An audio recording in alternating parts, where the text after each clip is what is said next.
but can you tell us about the Christ within? That's a really great story. Okay, so Colossians 1:27, the Apostle Paul says, "The sacred secret from ancient times I will reveal to you. It is the sacred secret of the Christ in you." So Christ is obviously a part of our physical nature. It is our spiritual side. And this is what the churches are denying. They are the ones who deny that Christ came in the flesh. You see, they say, oh, anyone who denies that Christ came in the flesh, they are blasphemers. Well, that's true.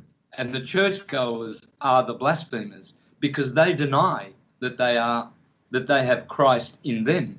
They are the ones waiting for him to return. Well, they can wait till kingdom come because he will not return in a physical sense. You see, when it says every eye will see him, it doesn't mean physical eye. It means every eye will have discernment one day that Christ was always in the flesh. This is why the scripture says that we must know Christ in the flesh. Well, what that means is you must have knowledge of your Christ nature whilst you are in the flesh.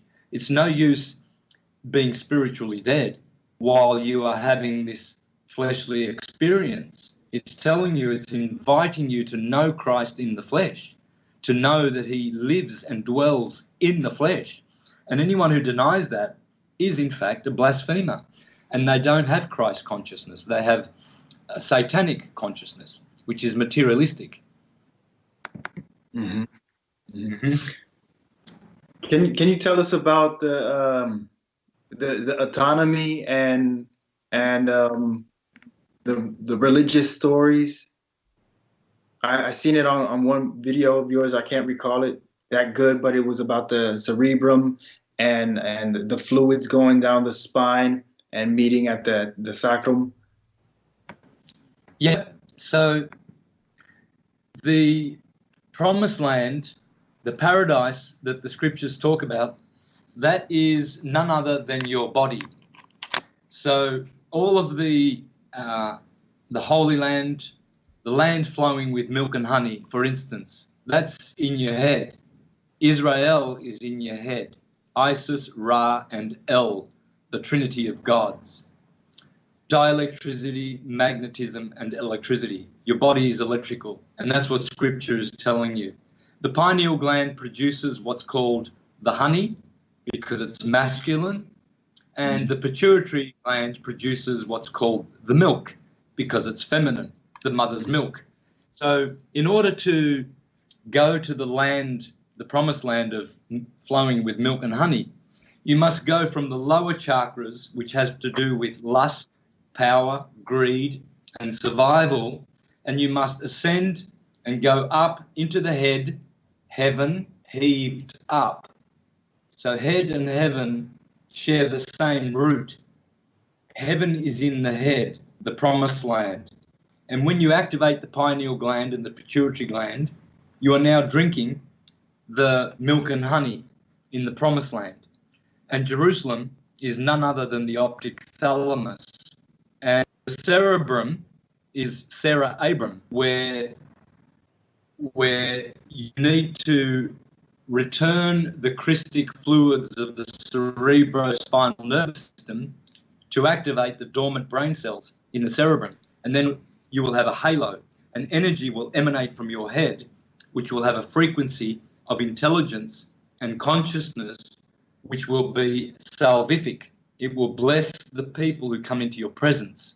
They will acquire that consciousness. You see, people who are dead, let the dead bury the dead.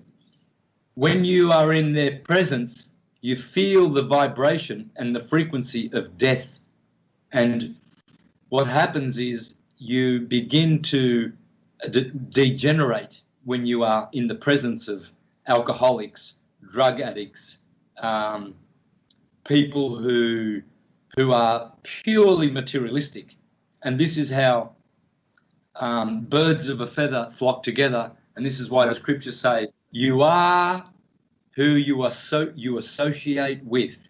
If you hang around with drunken bums and drug addicts, well, that is going to turn you into a bum. And there's no way that you will be able to help them. They will cause you to degenerate to your level, and they will desecrate your holiness. And demons will enter into your field, your auric field. Around you, you have an aura, and that is your magnetic field. It comes in through your fontanelle and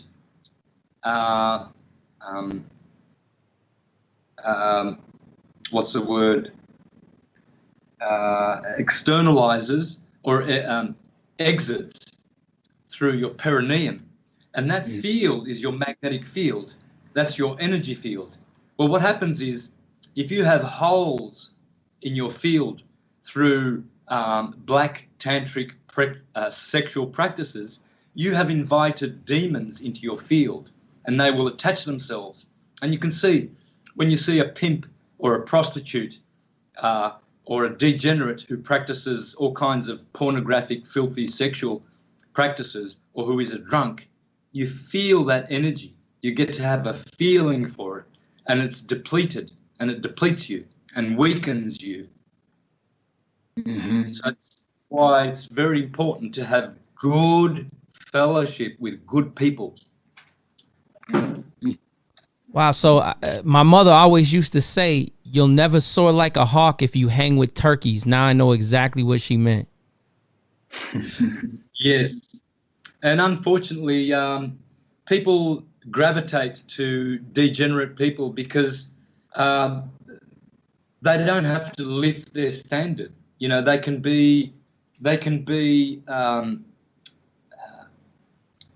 relax their spirituality. They can, you know, have a break, you know, or they don't have to elevate themselves. Sometimes people feel that doing this is, you know, too much for them.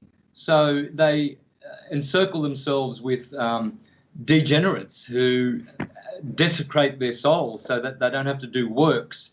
For them, it's hard to do works. It's difficult.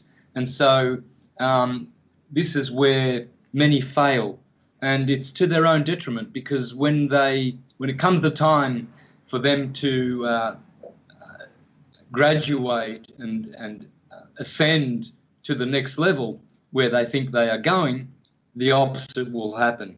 And so this is why, you know, the scriptures warn you, do not associate with evil people. And they warn you that if you do not put effort into your spiritual ascension process, you know, the results will be detrimental. There's no God judging you, it's you. For instance, if you turn up at the cinemas with $5 and the ticket to see the movie is $10, the guy at the box office, he's going to turn you around. He's going to say, you can't enter. There's no judgment. You know, you can't turn around and say, oh, you know, you're judging me and you're not letting me in because I'm gay, or I'm, you know, Asian, or I'm black, or I'm white, you know, and you're prejudiced. No, you don't have enough money. So you've got to go back, do some work, earn the money to get into the theatre, which is $10. And then when you come with the right currency and the right amount of money, then you can go and see the film. So you're judging yourself. If you turn up, you're making life hard for yourself. If you turn up with the half price, you're not going to get in. And so this is what lazy people are doing. You know, they gravitate to people who are in a lower state to themselves where they feel comfortable, so that they don't, you know, feel guilty that they're not doing good works. Well, this is counterintuitive. This is counterproductive, and the results are devastating. Wow, man. That's, you know,